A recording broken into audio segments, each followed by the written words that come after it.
Welcome to another Dolphin Communication Project Deep Dive.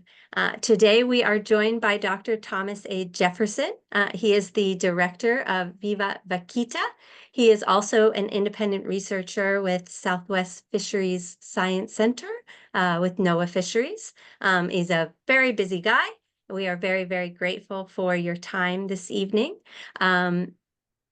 We are going to hear all about the vaquita, teeny little porpoise. And if you're listening live, please go ahead and submit your questions to the chat. And if you're listening to the recording and you have questions, feel free to reach out to DCP. And if we can't answer your question, we'll see if we can't bug Dr. Jefferson a little more and get some answers. So with that, I will pass it over to you. Okay, and let me figure out how I share my screen here. Okay, I see screen share. Let me click on that. There's my presentation there. I'm hitting share.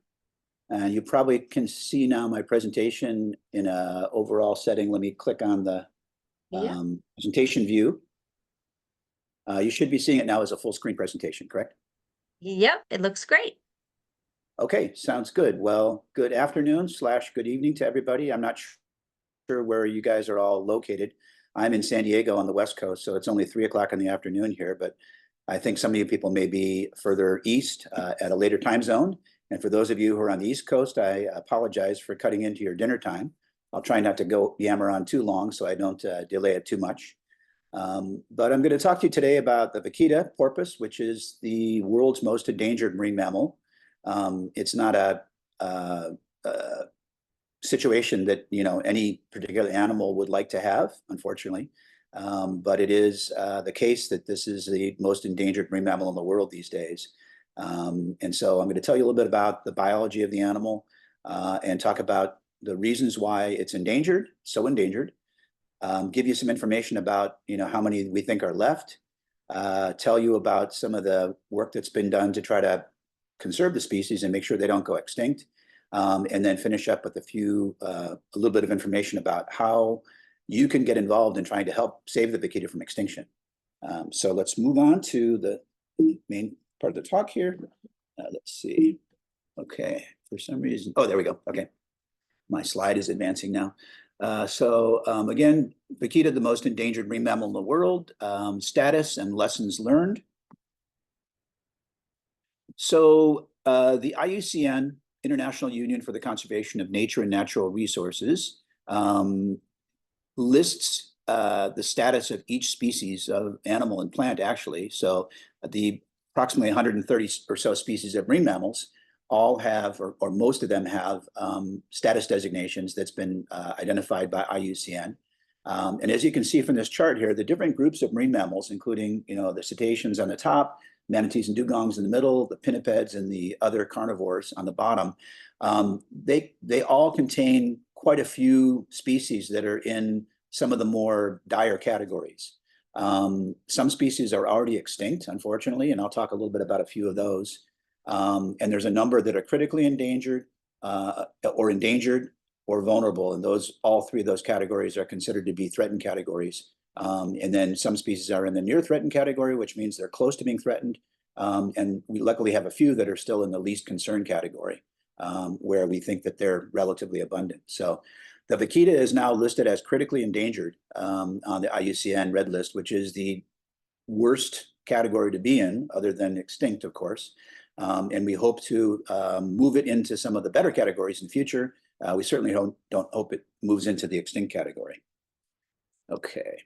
So before I get started about the vaquita, a little bit about some of the other species of marine mammals that have been what I call having a brush with extinction. And the first one is the stellar sea cow. You might be familiar with this one. It was a relative of our manatees and dugongs that we have here today. And it was in the North Pacific. It was the largest of all the sirenians. And it was killed for its meat, which was eaten by fur traders in the North Pacific in the late 1700s. And the last individual of the species was thought to be killed in 1768, only about 27 years after it was discovered by George Wilhelm Steller.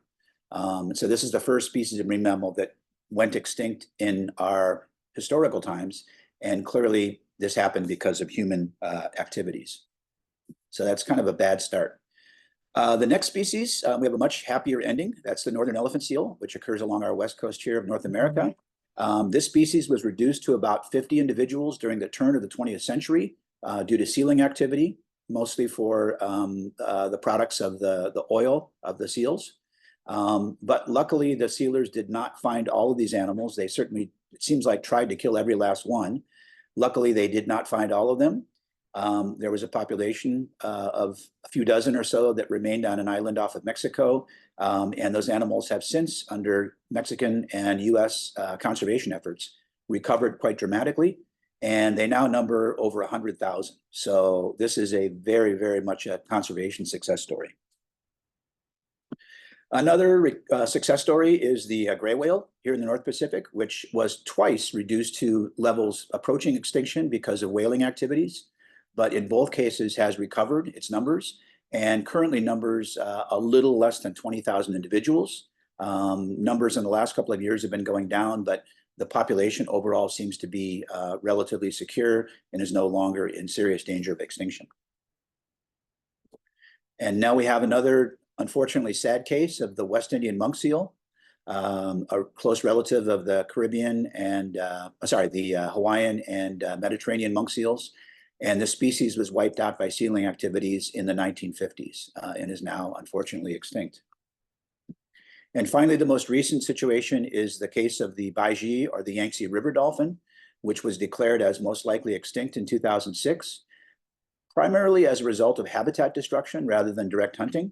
And since that time, we have no verifiable records of the species surviving. And so it's widely considered now that the species is extinct, unfortunately.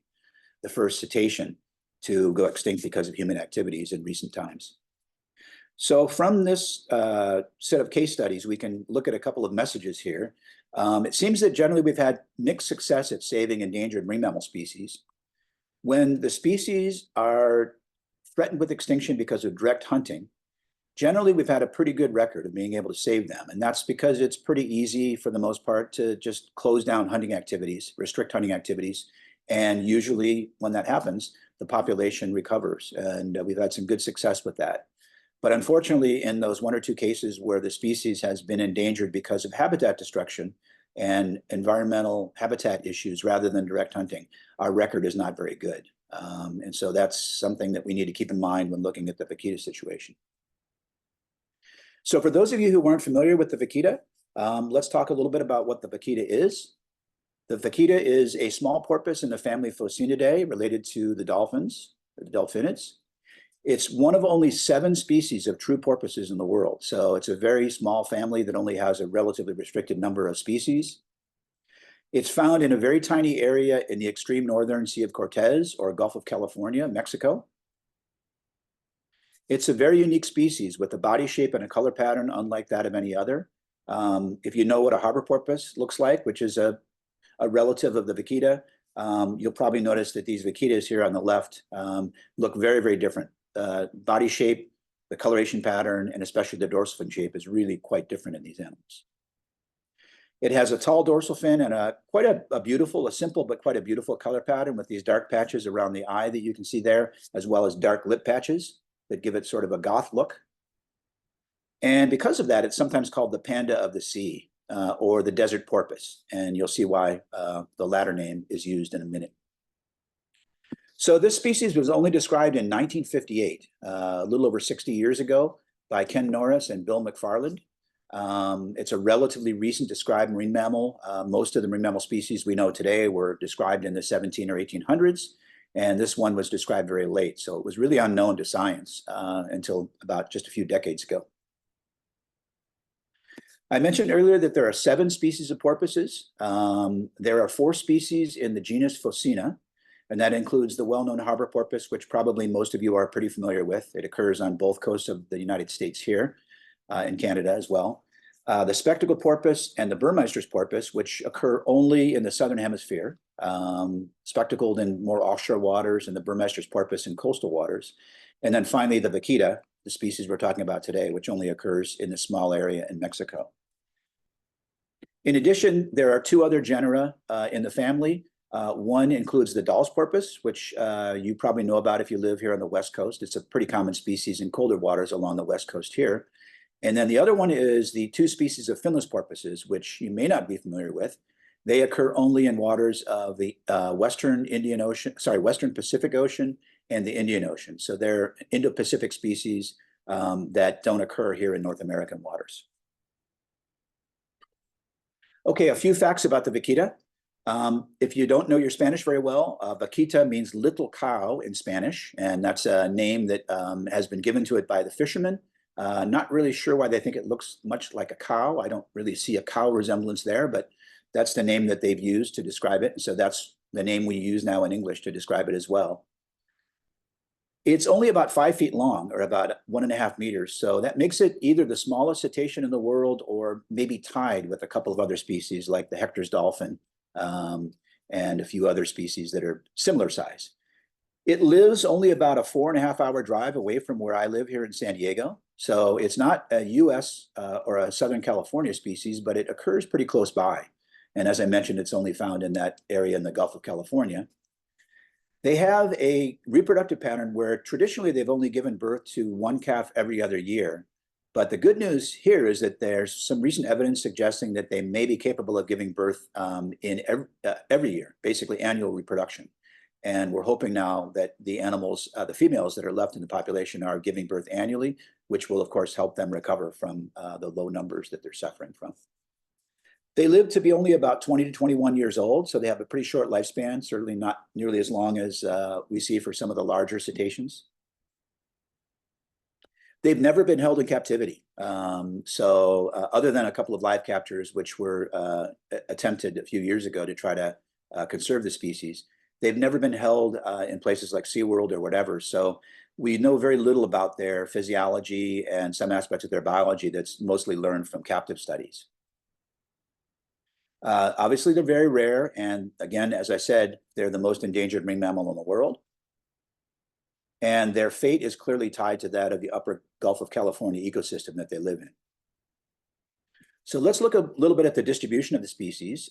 They're found in this very, very small area in the northern Gulf of California in Mexico.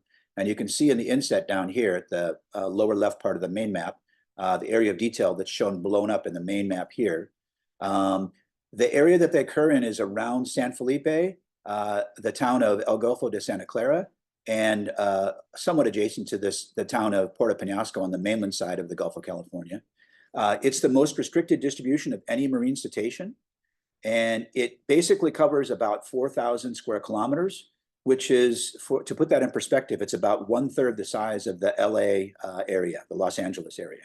So it's a really tiny little speck on the globe that these animals occur in, and nowhere else in the world.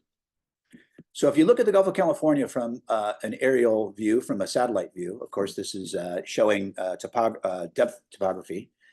You can see the Baja Peninsula here on the left-hand side of the screen, the west coast of Baja California on the very left-hand side.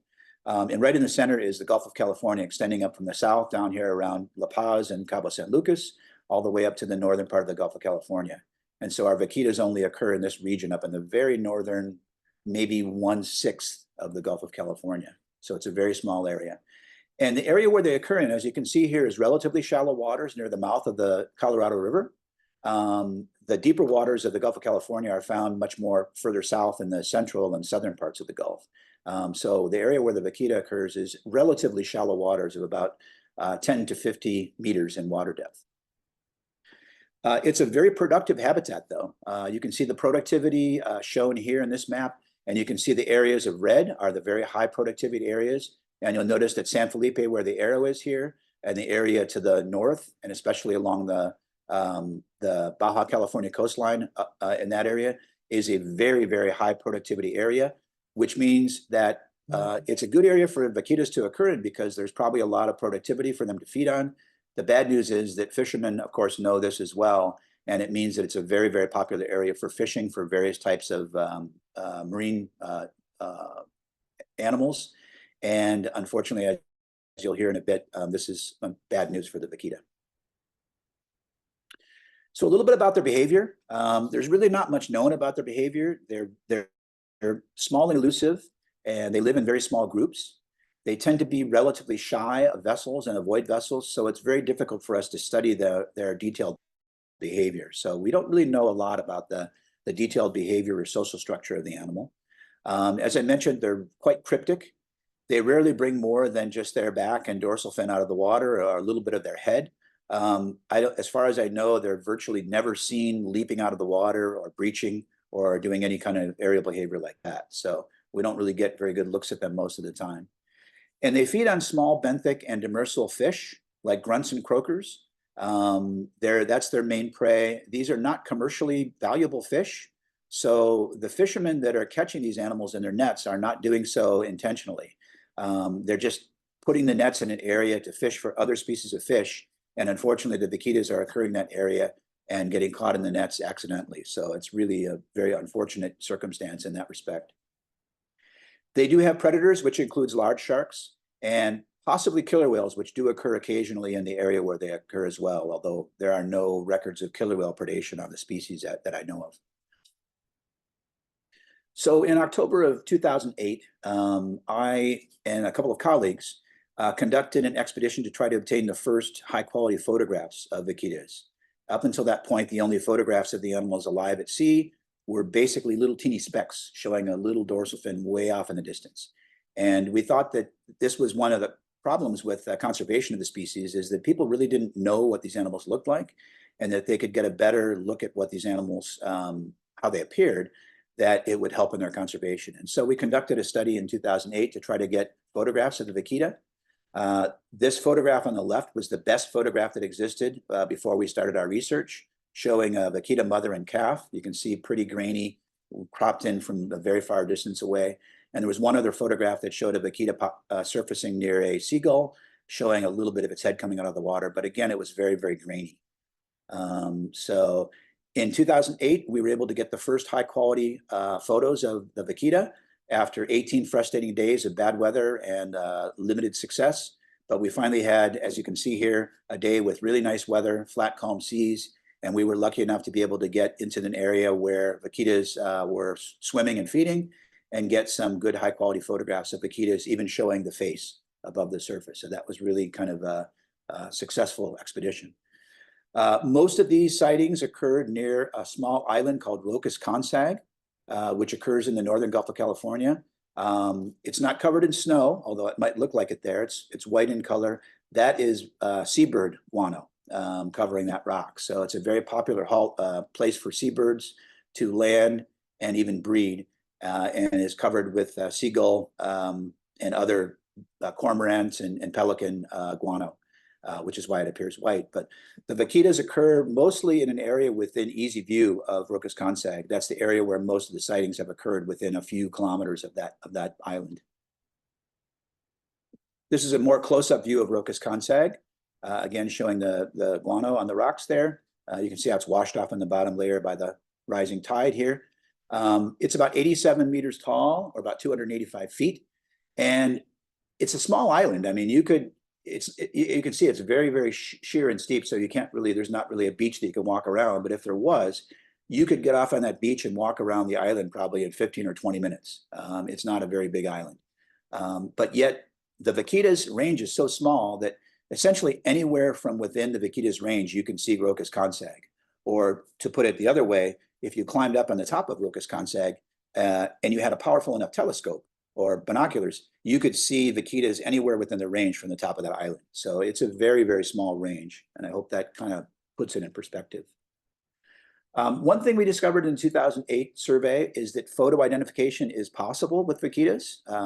We had hoped to be able to do this, and we were told by a lot of people that we were just dreaming and that we would never be able to get good photographs showing distinctive features of vaquitas, and that we were wasting our time. But we decided to try it anyways. And to their surprise, and maybe even to our surprise, we found that photo ID is possible with these animals. There are individual animals that have distinctive features on the dorsal fin, like this female with her calf here, with two big nicks in the fin that we call Nicola. And we were able to get, reasonably decent photographs that showed these features well enough to use these for photo ID. And so now it's interesting that, you know, we're almost 18 years later, something like that, 17, 18 years later, photo ID is now used as the main method of estimating abundance for vaquitas in the Gulf of California. So we were able to identify 4 individuals by long-term markings from our 2008 study. Nicola in the upper left, mid-nick in the lower left, top nick in the upper right, and fingertip in the lower right. And some of these individuals have been recited again in later surveys. But this showed that, you know, photo identification, although you can see these are not super sharp, high resolution photos, they're good enough that with a small population, we were able to feel that we had good ID photos for these 4 individuals. Some animals that we saw in 2008 and since then have shown body scars, like you could see on this vaquita here, which can be used for short-term identification within a sighting, but it's not really useful for long-term ID because obviously these scars are not likely to be persistent for very long periods of time. These white color patches here most likely would not be visible and available for photo ID work on a survey that happened, for instance, a year or 2 later. So we only use these for short-term ID. But most porpoises that we saw were pretty generic looking, like this one here, where we didn't really see any real evidence of significant nicks in the dorsal fin and no, you know, body coloration or scars that would really help us identify the animals. So we know that we're not able to identify all the animals in the population, but at least we felt like we could identify a significant portion.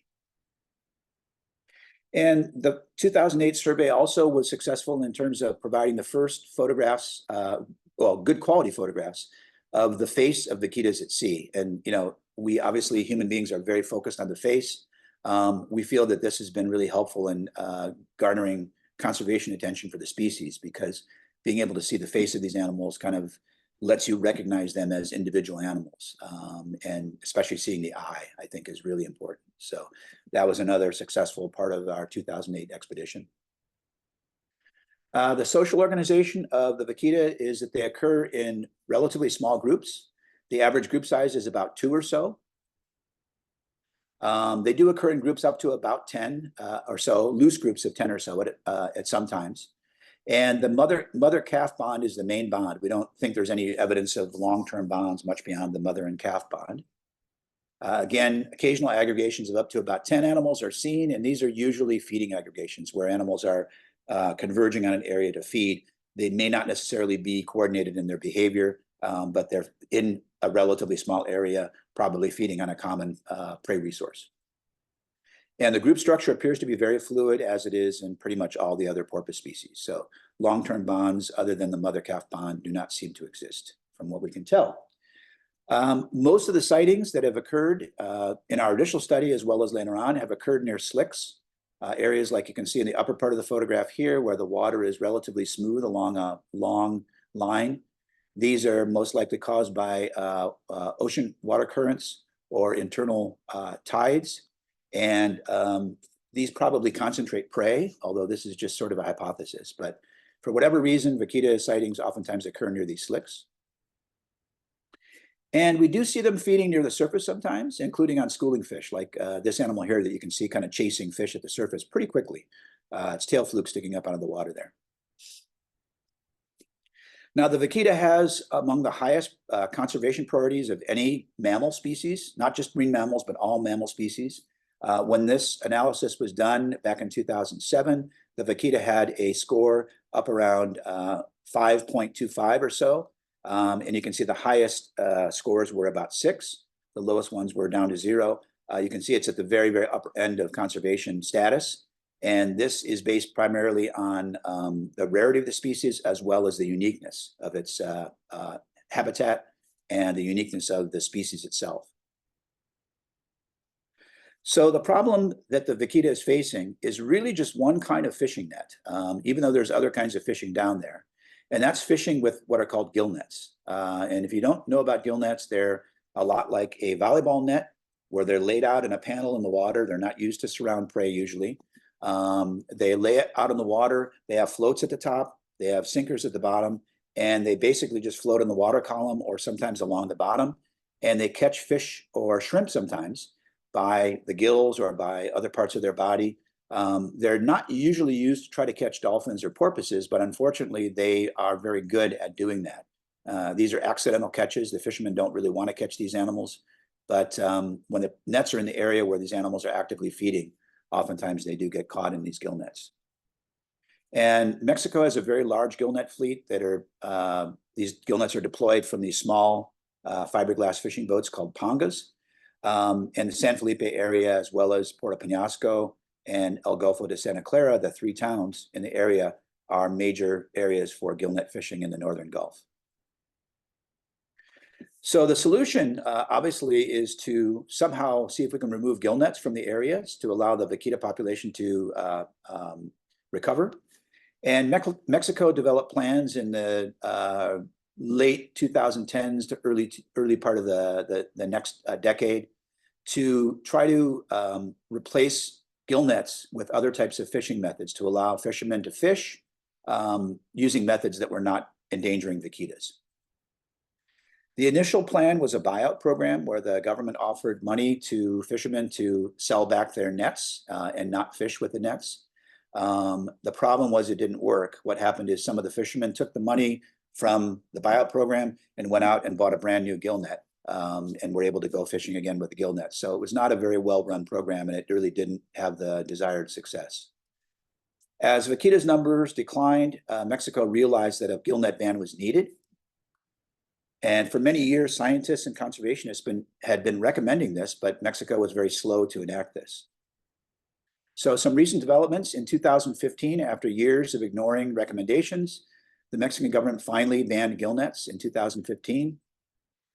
However, an unexpected economic issue resulted in continued and even expanded gill net fishing after the ban went into effect. And that is a species of fish called the totuaba, which had been dramatically depleted several decades earlier and wasn't really commercially valuable, had recovered to significant enough numbers that the fishermen were now interested in going out and catching the species. And they're mainly catching it for its swim bladder, which is sold in Asia on the black market illegally. And this market, unfortunately, put a very high price on totuaba swim bladders. And what it meant was that even though gill net fishing was now illegal in the vaquita's range, many fishermen were willing to risk punishment to go out and fish illegally with gill nets to catch these totuaba. And so it's a really unfortunate circumstance that this particular timing of this event happened to coincide with the particular time when the vaquita population was in most need of conservation. So the chance of saving the species now, unfortunately, is rather slim, but as I'm going to tell you, it's not zero. So we need to keep that in mind. There's still a chance for the vaquita. There have been several abundance estimates done for the vaquita using various methods, including large ship surveys and line transect methods. The first one was done in 1997 and estimated about 567 individuals. The next one was done in 2008, and it estimated the population was now reduced to about 245 individuals, less than half of what it was in 97. Unfortunately, additional surveys using acoustic data from acoustic monitoring buoys, passive acoustic monitoring, in mid-2014 confirmed that the population was continuing to decline quite dramatically, now down to about 97. In 2006, the estimate was down to about 30. In 2018, down to slightly less than 19. And 4 recent surveys from 2019 to 2024, that is earlier this year, have all suggested that the population is now even more declined, more reduced, but possibly stabilized or relatively stabilized at about 10 to 15 individuals. So this is obviously a very, very scary number, 10 to 15. There might be a few more than that out there outside the survey areas, but it's pretty likely that there's no more than maybe 20 or 25 of these animals left. And that means that, you know, even though the evidence suggests that they may have stabilized a bit, the population is still very, very close to extinction. So these couple of graphs are just showing you some of the graphic history of the population decline from 1997 to 2015. And then on the right-hand side, an inset of the 2015 to 2018 data. You can see that dramatic decline continuing there. And then this graph shows you that, you know, that number has continued to decline to about 10 to 12 to 15 in all of the recent surveys in the last couple of years. And you can see that the population decline rate has been really rapid, ranging from about 8 or 10% to up to 50% per year. Pretty scary. So a little bit about the most recent surveys. The bad news is that in the surveys that have happened from 2019 to 2024, a number of gillnet boats have still been seen fishing illegally. So fishermen are still risking punishment by going out and fishing illegally with gillnets. And some of the fishermen have been quite bold and defiant and are now, unfortunately, cooperating with drug cartels to help them smuggle the illegal totraba bladders into the US for shipment to Asia for sale on the black market. So there's been some unfortunate, very, very unfortunate developments in the last couple of years that have resulted in a very big challenge for vaquita conservation. But there also is some good news, of course. The good news is that vaquitas have been seen on all the recent surveys from 2019 to 2024, that is earlier this year. Several calves have been seen on most of those surveys. So it shows that there's still females out there reproducing and having calves. That gives us hope that it's not too late for this animal yet. And Mexico's Navy has recently begun a project where they're putting in these large concrete blocks that you can see in the lower photo here that have a steel hook on top of them. And they're putting them in areas where the vaquita, what's called the zero tolerance area, where they're not allowing any gillnet fishing in that area because of high vaquita density. They're putting these blocks in there in order to snag these illegal gillnets. And despite the fact that it's not been very well scientifically conducted or evaluated, the circumstantial evidence is that it does seem to be working, and it does seem to be keeping the fishermen out of the area to a certain extent, which is really good. So a few things before we finish up here and go into questions and answers. A couple of things that you can do if you want to get involved in vaquita conservation. If you go to our website, which is www.vivavaquita.org, and I'll show that on the screen in a moment here, you'll see under the Act Now page, we have 8 things that you can do to help the vaquita.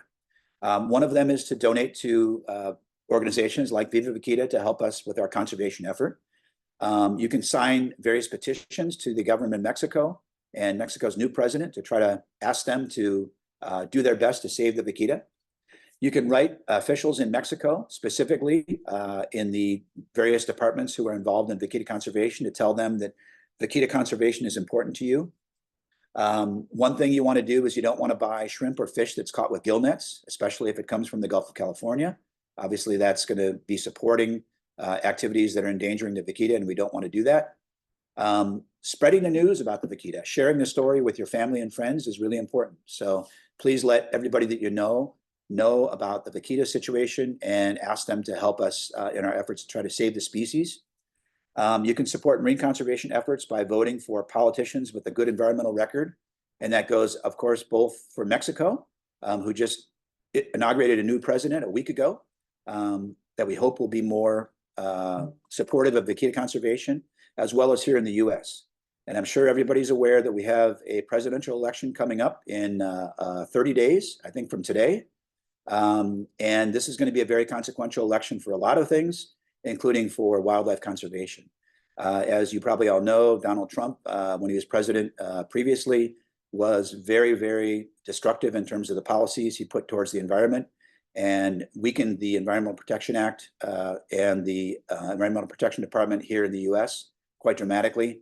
And if he gets elected president again, I'm afraid it's going to be disastrous for not just the vaquita, but for a lot of species. So keep that in mind when you go to the voting booths in another month or so, that we need to get someone other than Donald Trump voted as president, ideally Kamala Harris.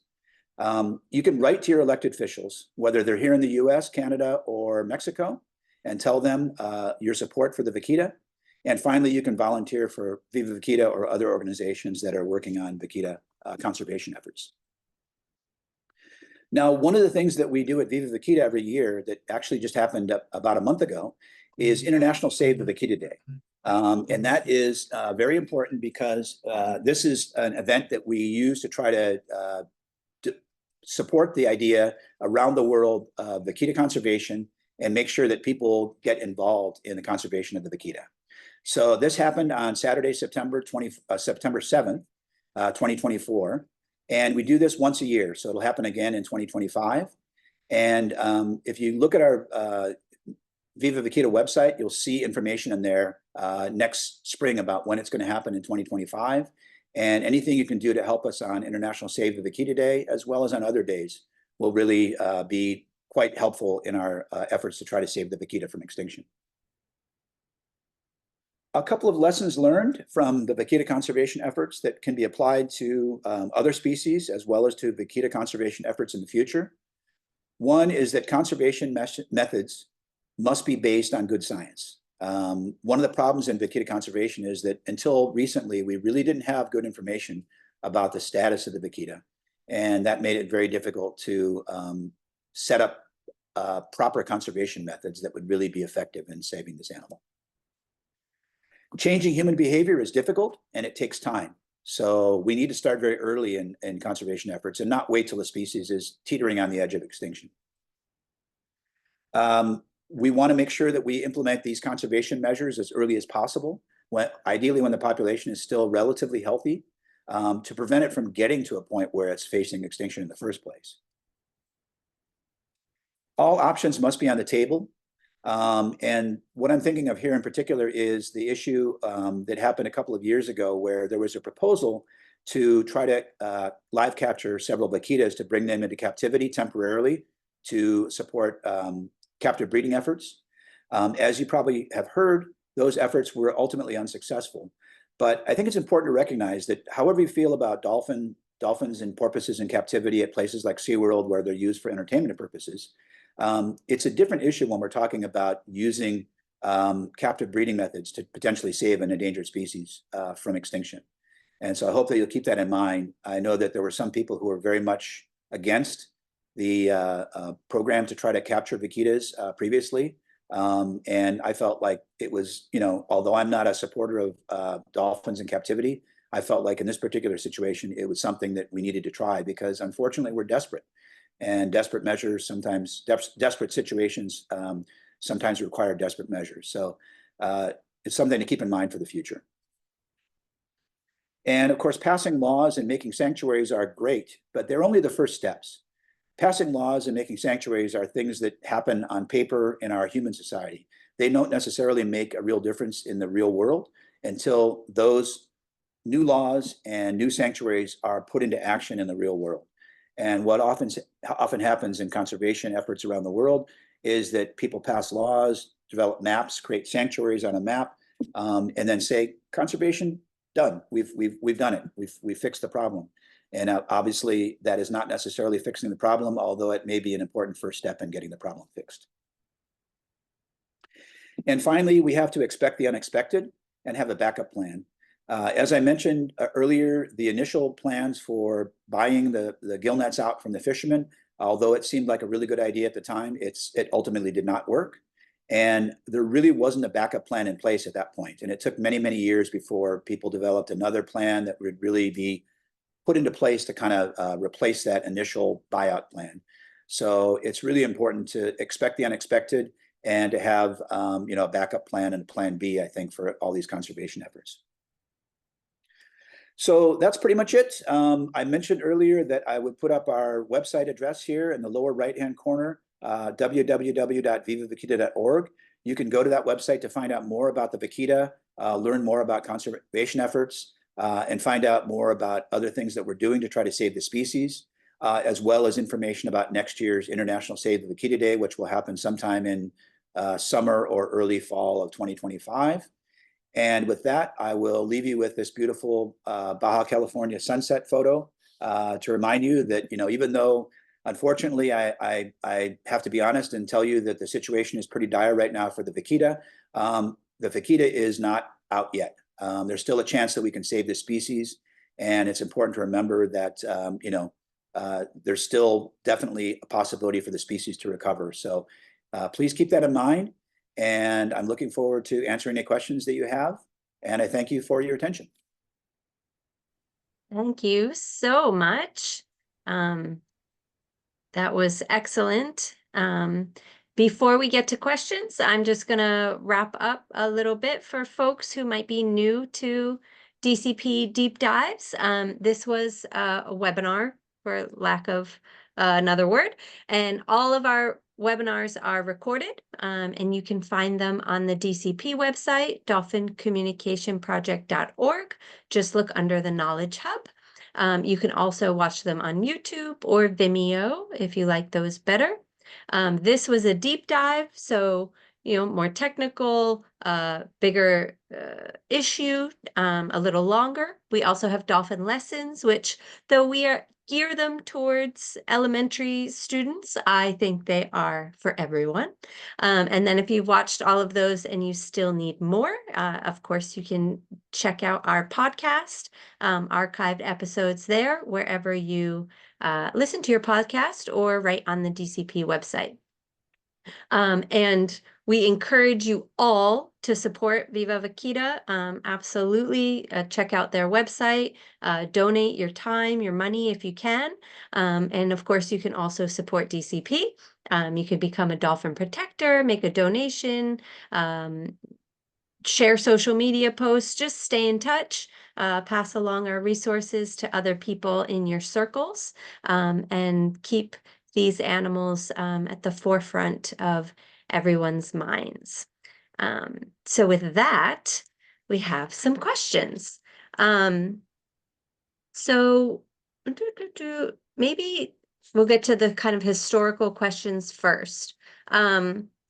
When the species was first described by Western scientists in the 1950s, were the numbers already low, like that first survey, or do you think there were more then? We don't have actually good population estimates for when the species was originally described, of course. Back in the late 1950s, I mean, we really didn't have very good population numbers for hardly any cetacean species back then. So we don't have direct information about that, but there's been some work done using genetic variability in the vaquita population to try to estimate what previous population numbers might have been. And they suggest that although it was almost certainly higher back then, and even back in the couple of hundred years before gillnets started being used, the vaquita was probably never a highly abundant species. It occurs in a relatively small area, and as far as we know, has been always restricted to a relatively small area. And so the population may have been a couple of thousand individuals at one point, which is certainly a lot more than what we have now. But as in the big picture of things, that's certainly not a huge population. So we don't think it was ever a super abundant species, but there's no question it was a lot more abundant than it is now, because of the fact that back then there was not these nets in the water that were killing the animals. And you kind of got to the second question. Someone asked if there's any indication that the vaquita at one point had a broader range. You say all the evidence supports that they were kind of always just tucked in that little area. We believe that they've always been restricted to the Gulf of California since they've evolved as a separate species. There is some evidence actually that suggests they may have occurred much further south in the Gulf of California at one point, even a few decades ago. But that evidence is really, really questionable. It's based on reports from fishermen in the area that say that they saw animals that were small and gray with a tall dorsal fin and a blunt head. But the fact of the matter is that there's lots of other cetaceans that occur in the Gulf of California that they may have confused for vaquitas. And unfortunately, most fishermen are not experts at identifying species of cetaceans.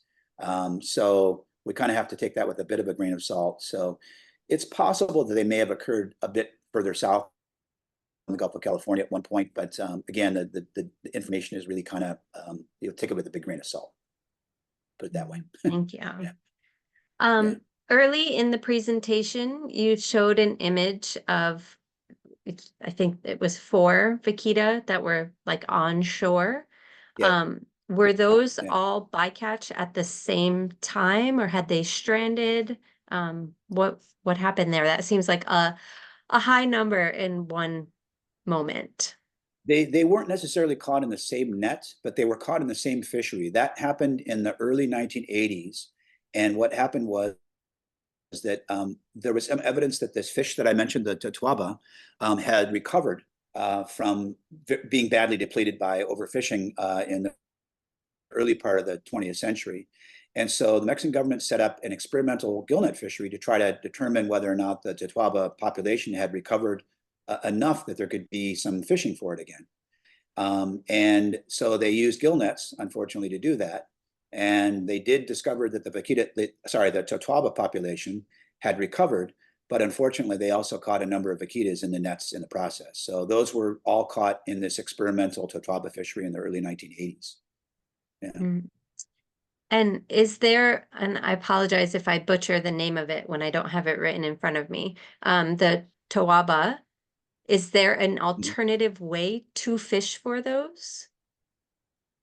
There are other methods that they can use to fish for totuaba. In fact, the species can also be captive bred. It's possible to raise them in captivity. So there's really, in my opinion, there's really no reason why fishermen should still be using gill nets to catch this species. But the fact of the matter is that gill nets are relatively inexpensive. They're very easy to use. They don't require a lot of specialized knowledge. They don't require any particular gear for recovering the nets. They can literally, a fisherman can stand on the bow of the boat and pull it in by hand. So they're very popular for use in artisanal fisheries like this. Obviously, big mechanized fisheries might, be more focused on other methods. But since most of the fishermen that are working in the Gulf of California are small scale fishermen that are working in a very traditional method, they find that gill nets like this are very, not only very easy to use and very cheap, but they're also very effective at catching the target species. They are good at catching, species of fish that get caught by the gills. But the bad thing is, of course, unfortunately, they also catch dolphins, porpoises, seabirds, sea turtles, sharks, and other animals that unfortunately are not the target species of the fishery. Thank you. Then there were two questions around the banning of the gill nets. And one was whether or not the initial penalty was too small. I interpreted that question as maybe something that well, once cartels are involved, that's like a whole different ball game.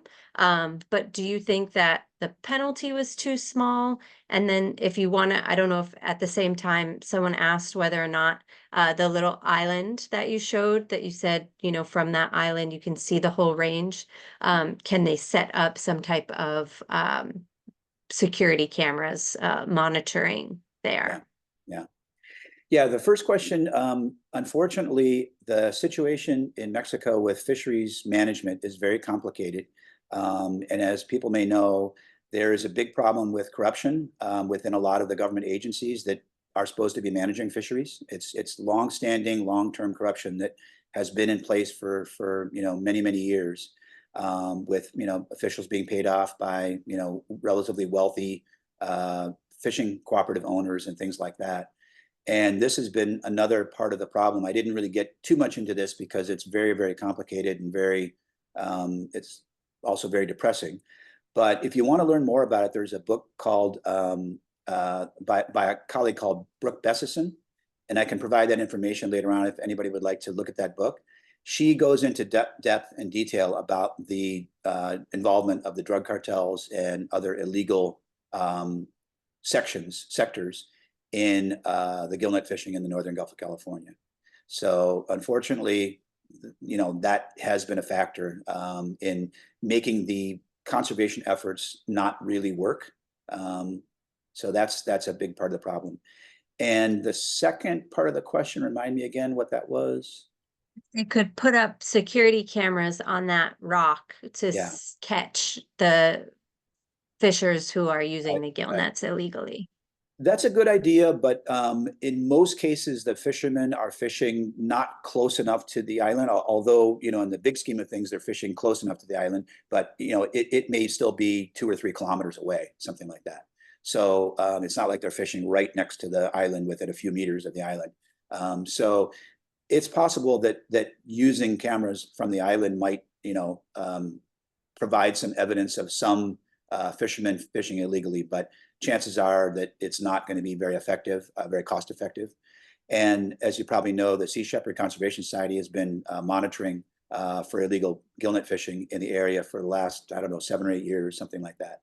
So they're doing a pretty good job of getting out there with their vessels and, you know, chasing down the fishermen that are actually fishing illegally. So there is a mechanism for doing that.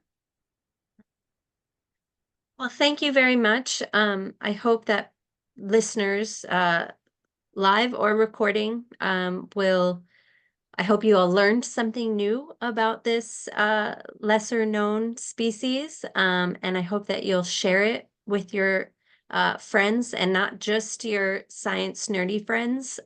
We all need to sort of, if not shout from the rooftops, but share tidbits of information about the vaquita with friends and family who aren't already reading about it, who aren't already, you know, putting the sticker on their water bottle. Try and get a few new people into the fold. I think would be wonderful. And with that, thank you to our listeners, and thank you so much, Dr. Jefferson. We really appreciate your time. I know you're busy, and we appreciate you sharing this information with us. And we hope you all have a wonderful day. Thanks, everybody. Appreciate it. Have a good day. Bye.